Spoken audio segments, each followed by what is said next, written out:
双11晚上12点秒杀时，我点了一杯奶茶，超时了1个小时。我给骑手打了10通电话都无人接听，气得我私信骑手要投诉他，给他差评。1分钟后，骑手礼貌回复：实在不好意思呀，妹妹，上一个给差评的人骨头太硬了，我句子都给磨钝了。放心，马上到你家。此时外卖软件上显示骑手距您500米。看到这个回复，我直接被气笑了。送外卖超时了不说，还有脸来吓唬我。我直接一个差评送给他，然后打字回复他：没事的大哥，奶茶晚点送也可以。昨天给我送外卖的小哥，肉质太老了卡牙，我正用高压锅压呢。吓人和口嗨谁不会？我把手机扔在了一边，便不再理会。看了一会儿书，我的心情稍微平复了一下，开始有些后怕了。我很担心自己刚才的行为会激怒骑手，万一他真的是个疯子。越想越害怕。他知道我家地址，我的外卖地址都是精确到门牌号的。我想了想，觉得好汉不吃眼前亏，我快速收拾了一个小包，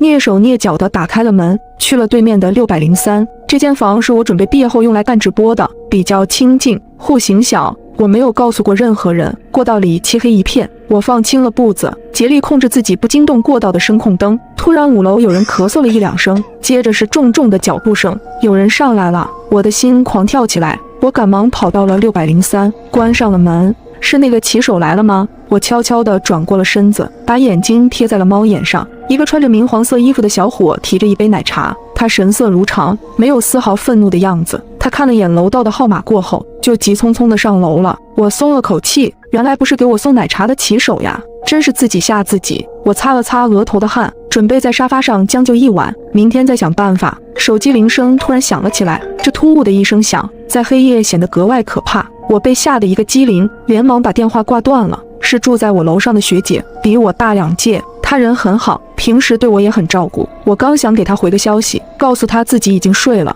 有什么事明天说，学姐的信息就发过来了：酱汁，你的奶茶怎么送到我这里来了？我赶紧打开外卖软件，发现自己居然把地址填错了。我把地址填成了学姐的了，因为上次学姐帮我修过手机之后，我为了感谢她，请她吃了炸鸡，后来又给她点过几次外卖，不小心把她的地址设成默认的了。而那个骑手就是给我发威胁信的那个，我的心里陡然害怕起来。我咽了口水，试探性回复：学姐，你开门了？对呀，怎么了？发生什么事了吗？我一开门，那个骑手就疯狂给我道歉，说自己路上有事耽搁了，才把奶茶送晚了，求我不要给他差评。酱汁那小伙子挺诚恳的，都快哭了。社会上挣点钱不容易，一个差评要扣人家几百块，你就别给人家差评了。行，我的心稍微安了一下。虽然不太赞同学姐的话，骑手把餐送迟了还恐吓我，我给他差评是天经地义的，但多一事不如少一事。原来骑手真的是口嗨，我让他把奶茶给你送下去了。看到这一句，我的瞳孔猛地放大。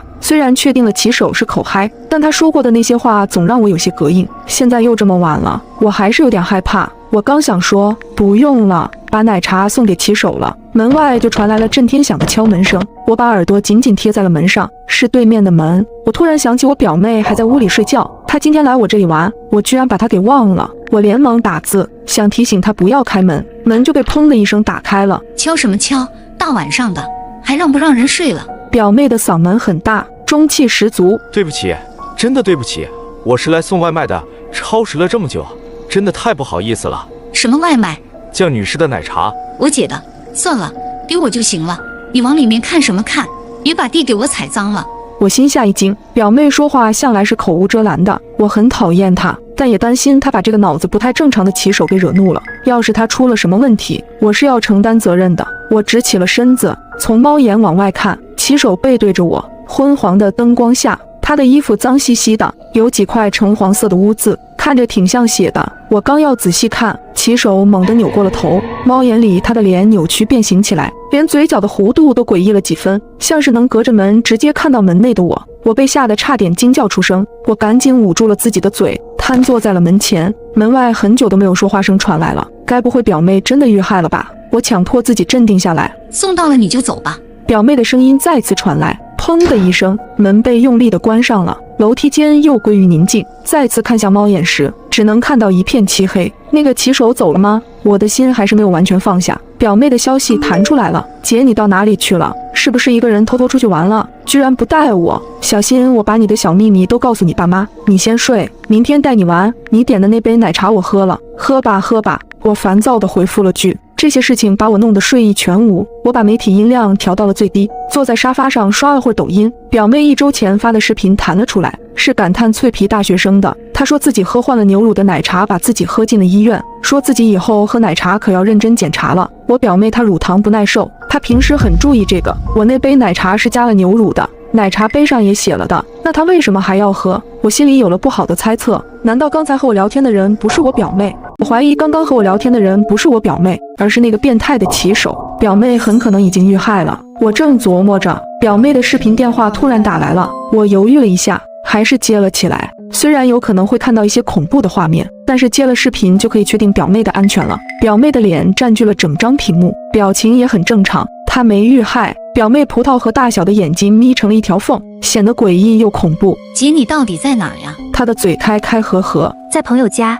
他失恋了，我安慰安慰他，不用担心我，你自己早点睡。我随便编了一个理由回答他。你还有朋友？我听姨妈说你可不合群了，都没朋友的。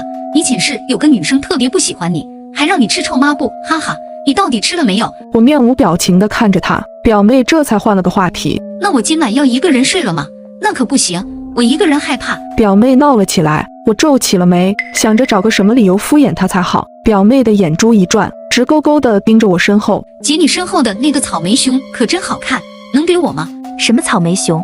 我问了句。就挂门口那个，你把手机举着，我看看。我看了眼门口挂着的布娃娃，那是我从娃娃机里夹的，也没啥用，就把它们都挂在门口了。那你要了娃娃就不能再闹我了，你自己一个人好好睡觉，我明天带你出去玩。好。表妹答应了。我走到门口，把手机对准了门上的娃娃。快点，看清楚了吗？我明天带给你。手机那边却迟迟没有传来声音。我不耐烦地又问了一句：表妹你干嘛呢？突然一阵低沉嘶哑的男声从手机里传来：小妹妹辛苦你了哈。我被吓得身子一僵，视频通话里表妹的表情完全变了，恐惧爬满了她整张面孔。手机被人拿远了，我这才看清了表妹整个人，她的四肢被捆得死死的，身上还有几处伤口。我已经帮你找到我姐了，求求你不要杀我，是她得罪了你，是她乱说话，你去杀她吧。一双黝黑的大手温柔地摸了摸表妹的头。没事的，莫害怕，我还要感谢你帮我找到了你姐姐，放心救一下，不痛的。接着男人又阴森森地对我说：我知道你在哪里了，放心，我马上来找你了。